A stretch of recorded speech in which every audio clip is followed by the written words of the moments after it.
नमस्कार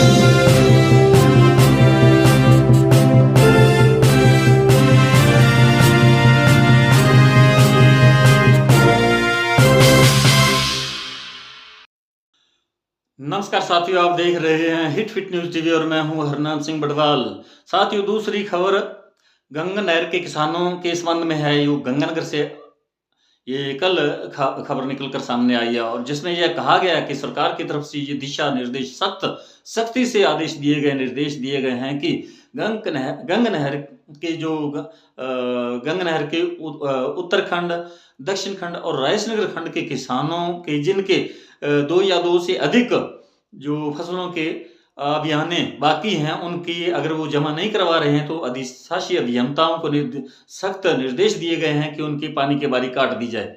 तो साथियों, जो जल उपयोगिता संगमों को ये कहा गया है कि उन्होंने ये जो अभियाना वसूल क्यों नहीं किया गया और जो अधिशासी अभियंता हैं उनके विरुद्ध भी ये कार्रवाई करने के आदेश दिए गए। अगर जो अधिशासी अभियंता है वो जल्द से जल्द ये जो आबियाना बकाया राशि है जो बताई जा रही है कि 11,53,59,000 रुपए है और ये अगर वसूल नहीं करवाई जाती है तो इन अधिशासी अभियंताओं के विरुद्ध सख्त कठोर कार्रवाई की जाएगी, वो इसके जिम्मेदार होंगे।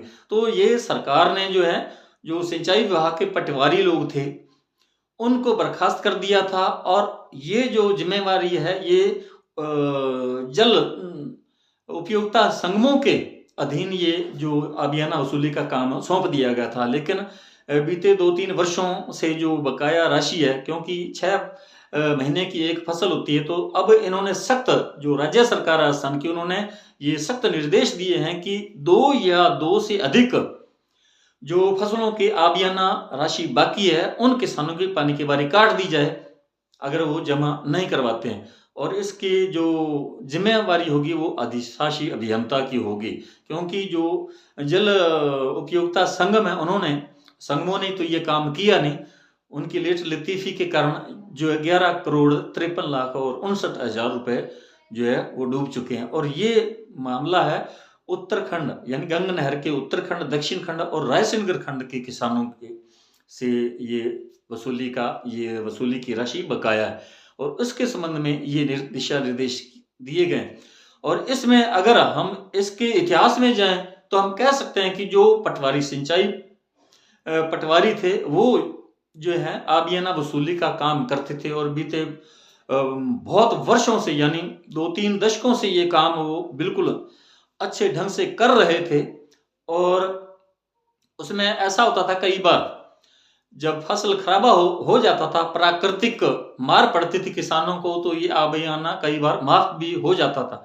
लेकिन अब जो नई सरकार है, इसको इतनी क्या जल्दी पड़ी कि ये अब दो जो फसलें तो होती है, 1 साल के अंदर 2 फसलें यहाँ होती हैं। अब इतने अगर 2 साल के अंदर 1 साल के अंदर 2 फसलों का अभियाना भी बाकी रह गया तो उन किसानों की भी पानी की बारी काटने के आदेश दे दिए गए। तो ये सख्त जो रवैया सरकार ने, भजनलाल शर्मा की सरकार ने दिया है, ये किसानों के बिल्कुल हित में नहीं है और न सरकार के हित में है।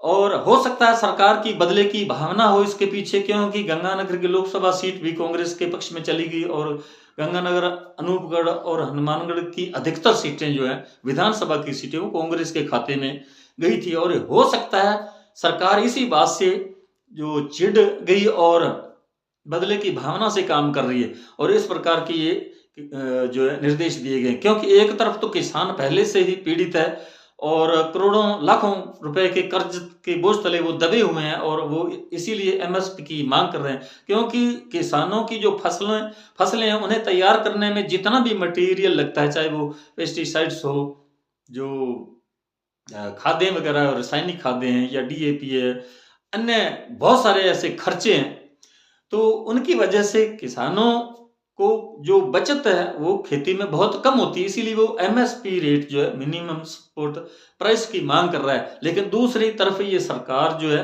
वो डबल टेंशन देने जा रही है। अब किसानों की जो गंगा नहर के किसान लोग हैं उनके विरुद्ध अगर इस प्रकार की जो कार्रवाई की जा रही है, उनकी पानी की बारियां काटी जा रही हैं, तो ये बिल्कुल ही दुर्भाग्यपूर्ण है और सरकार को पुनः इस पर विचार करना चाहिए, क्योंकि इससे पहले भी कई बार किसान जो वो एक मुश्त 2-3 वर्षों की जो है बकाया राशि जो आवियान है कि वो देता रहा है, जमा करवाता रहा है। कभी किसान ने कभी भी ऐसा नहीं किया गलत काम कि उन्होंने वो उनका पैसा सरकार का जो बकाया वसूली का डूब गया। वो किसान से तो हर तरह से सरकार वसूल कर ही लेती है, क्योंकि जो बैंकों से या कोऑपरेटिव सोसाइटी से किसानों ने कभी भी कोई ऋण उठाया तो उसके बदले में, या भूमि विकास बैंक से उठाया तो उनकी जमीनें कुर्क कर ली जाती हैं।